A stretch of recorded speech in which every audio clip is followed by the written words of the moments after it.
अस्सलामुअलैकुम। रात न्यूज़ मऊ में आपका खैर मकदम है, स्वागत है। मैं फिरोज अख्तर, मेरे साथ कैमरामैन जमशेद आलम। आपको बताना चाहते हैं कि जो 14 तारीख बुनकरों की समस्याओं को लेकर जो बुनकर सम्मेलन हुआ था, उस सम्मेलन में पासबुक की बात को उठाया गया था और भी बहुत से ऐसी बातों को उसमें चर्चा हुई थी। तो उस चर्चे को इंसाफ से थोड़ा सा समझा जाए कि उस बुनकर सम्मेलन को लेकर इनका नज़रिया क्या था, या वो अपनी राजनीति को चमकाने के लिए ये सब कार्यक्रम हुआ था कि वाकई में बुनकरों की मजबूरी को लेकर ये लोग मेहनत किए थे। आइए तो मऊ की एक लड़ाकू और बेहतरीन शख्सियत जनाब मुनव्वर भाई से उस नज़रिए के मुताल्लिक कुछ पूछा जाएगा। देखें उनका क्या नज़रिया है इस मामले में, वो क्या बताते हैं लोगों को। हाँ तो विनोद भाई।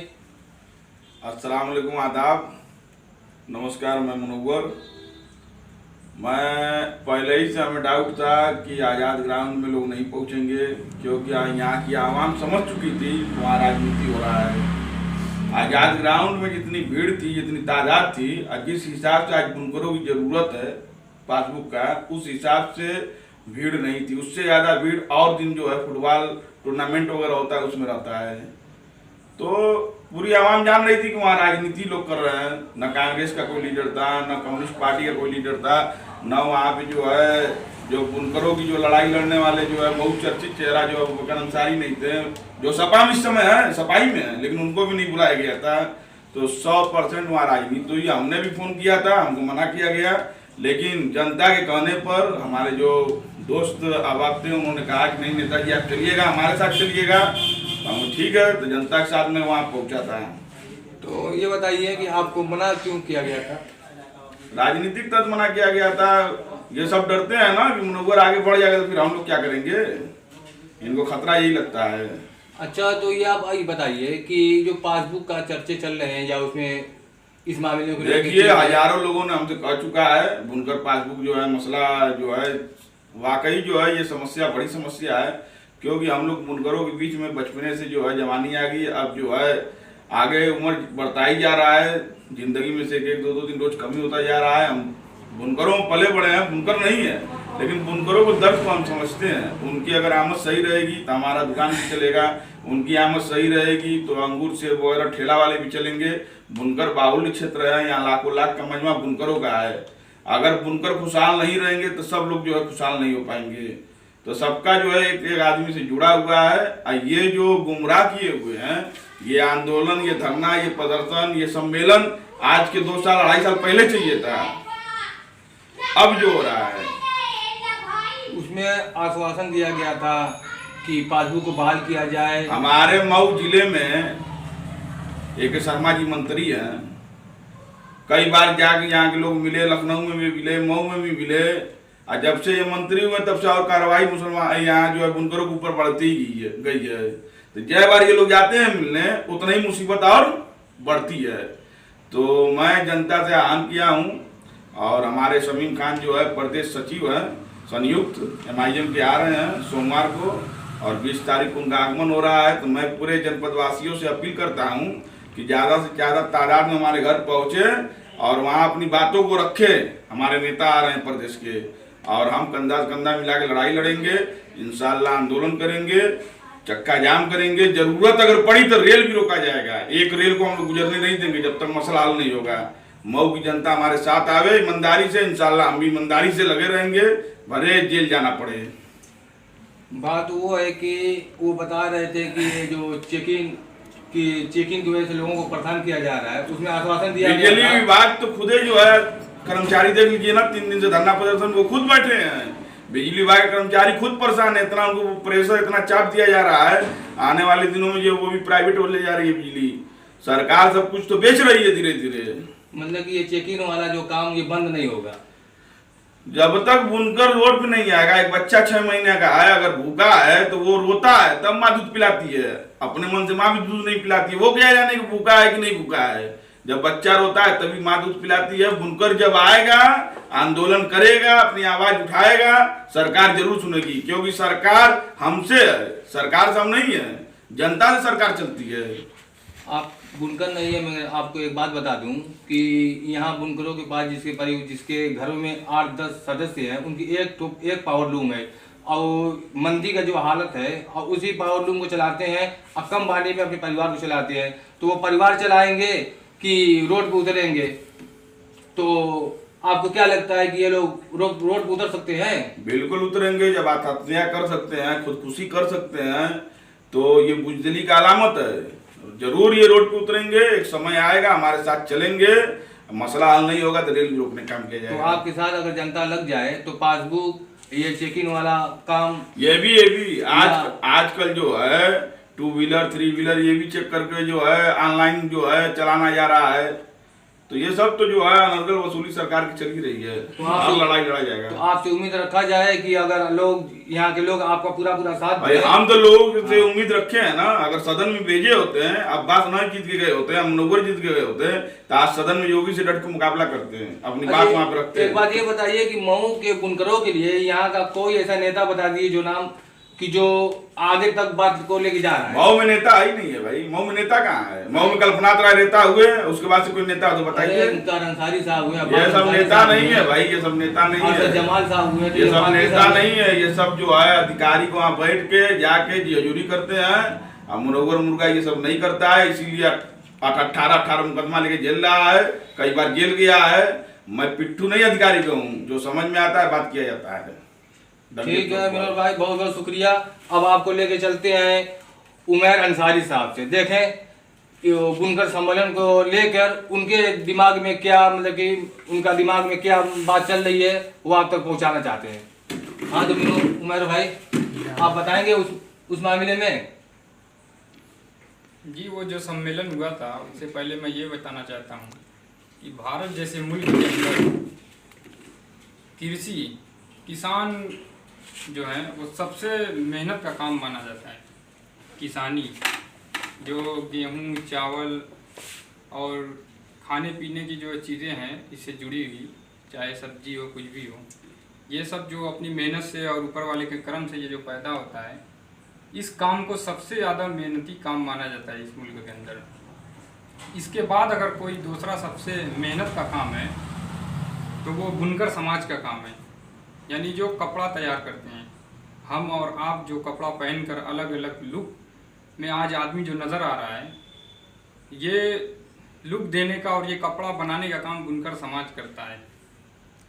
उसी सिलसिले में इस भारत के सबसे बड़ी रियासत उत्तर प्रदेश के अंदर बुनकर समाज मुसलमान करीब 20-21% यहाँ पर है। उस 20-21% के अंदर सबसे ज़्यादा बुनकर समाज रहता है, और वो आज सबसे ज़्यादा बदहाली, परेशानी और मुसीबत में फंसा हुआ है, जिसका काम यहाँ पर है पावर लूम चलाना। उस पावर लूम पर कहीं साड़ी तैयार होती है, कहीं लुंगी तैयार होती है, मतलब कपड़ा तैयार होता है। 2020 के अंदर पासबुक जो था, यानी पावर लूम अगर चल रहा है तो बिजली का खर्चा है, क्योंकि मोटर से चलती है। जो सपा सरकार ने पासबुक लागू किया था, हालांकि पासबुक लागू तो कर दिया था, मगर उसमें भी लोचा था।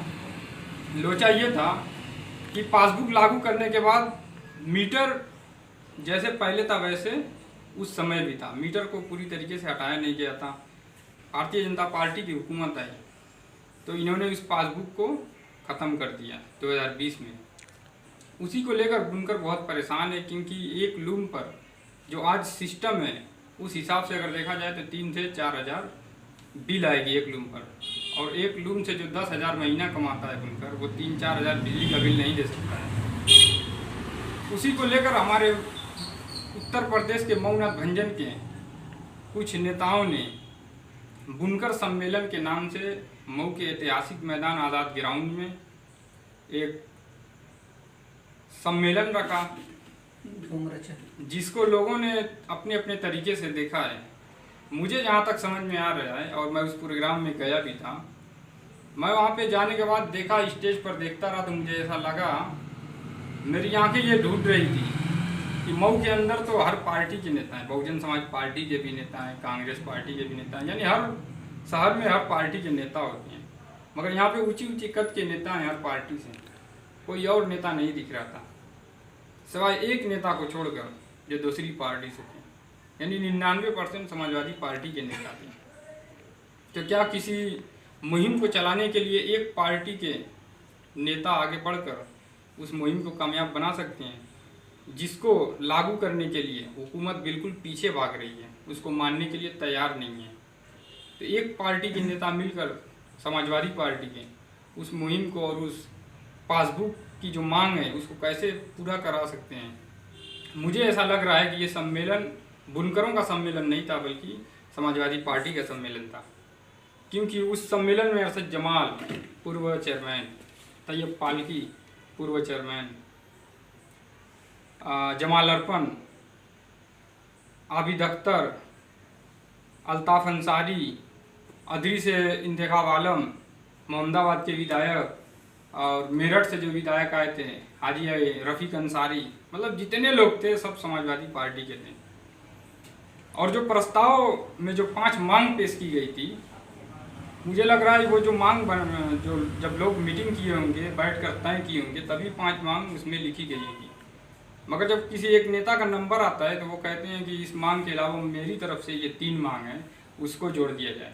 बुनकरों के लिए सबसे बड़ा मसला पासबुक का है, बिजली का है। अब उसमें अलग से अपनी अपनी अगर कोई मांग ऐड करवा रहा है तो मैं समझ रहा हूँ कि वो पब्लिक से सिर्फ ताली बजवाना चाहता है।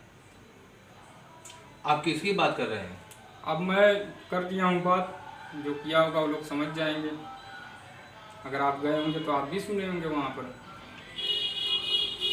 तो ये पासबुक के अलावा वो लाल कार्ड का भी बात किए थे, और ये जो चेकिंग वाली बात आई थी ये था कि उसको भी हटाया जाएगा। क्या आपको लग रहा है कि ये सब मुमकिन है? सम्मेलन जब बिजली को लेकर था, बुनकरों को लेकर था, तो उसमें लाल कार्ड की फिर बात आ गई, पासमानदा की बात आ गई, SC ST में जुड़ाने के लिए बात आ गई। सब अपनी अपनी बात कर रहे थे। कोई था तो विधायक जी के बगल में खड़ा होकर अपनी पीठ थपथपा रहा था, और विधायक जी कह रहे थे कि जो आपके साथ खड़ा है मुश्किल वक्त में आप उनके साथ खड़े रहिए। तो ये तो मतलब एक सियासी जलसा लग रहा था, ये कोई सम्मेलन नहीं था। बहुत बहुत शुक्रिया उमेर भाई। अरे जो समाजवादी पार्टी के नेता उस सम्मेलन में मौजूद थे, और जो विधायक का 1-2 बार गिनती का उसमें सदन में आवाज़ उठा चुके हैं, उनके राष्ट्रीय अध्यक्ष तो आज तक मतलब सदन में आवाज़ ही नहीं उठाए, वो सदन में आवाज़ ही नहीं उठा रहे हैं। हालांकि इस उत्तर प्रदेश के अंदर मुसलमानों में सबसे ज़्यादा बुनकर हैं, और सपा का 2022 के अंदर विधानसभा चुनाव में आपको मालूम होना चाहिए कि 71% मुसलमानों ने वोट दिया था। 71% वोट पाने के बाद भी अखिलेश यादव एक बार बुनकरों के लिए आवाज़ नहीं उठा रहे हैं। और ये सिर्फ 2022 में नहीं है, हर बार के चुनाव में ऐसे ही होता है। मुसलमान पहले कभी बहुजन समाज पार्टी को वोट देता था, कभी समाजवादी पार्टी को वोट देता था, उससे पहले कांग्रेस पार्टी को भी देता था। और खुद उस सम्मेलन के मंच पर समाजवादी पार्टी के एक नेता ने कह दिया कि उत्तर प्रदेश के अंदर या देश के अंदर सबसे ज़्यादा बुनकर समाज हैं। तो इस उत्तर प्रदेश के अंदर 4 बार समाजवादी पार्टी की हुकूमत रह चुकी है। अखिलेश यादव या मुलायम सिंह यादव ने, स्वर्गीय मुलायम सिंह यादव ने आज तक बुनकर समाज से किसी को राज्यसभा क्यों नहीं भेजा? उन्होंने मांग की कि 2 बुनकर समाज से 2 लोगों को राज्यसभा भेजना चाहिए समाजवादी पार्टी से, ये हमारी मांग है। उन्होंने कहा था, ये बात मुझे बहुत पसंद आई थी कि किसी भी पार्टी में आदमी रहे उसका ज़मीर जिंदा होना चाहिए, वो तलवे न चाटे, रहे कहीं भी, मगर अपनी कौम, अपने समाज की और अपने हक की बात, अधिकार की बात करनी चाहिए। मगर वहाँ पे लोग नहीं कर रहे थे। लोगों के जो मुंह थे वो पीछे से चेहरा उड़ चुका था उनकी बात सुनकर, क्योंकि उन्होंने सच बोल दिया था। तमाम बातें आप तक पहुंचा दी गई है, अच्छा और बुरा आप बेहतर समझ सकते हैं। ऐसी आपको और वीडियो दिखाना चाहेंगे। अगर हमारी वीडियो अच्छी लगी तो मज़ीद वीडियो देखने के लिए चैनल को सब्सक्राइब, लाइक, कमेंट, शेयर कीजिए और बेल आइकन दबाना बिल्कुल न भूलें। खुदा हाफिज़, आदाब, अस्सलामु अलैकुम।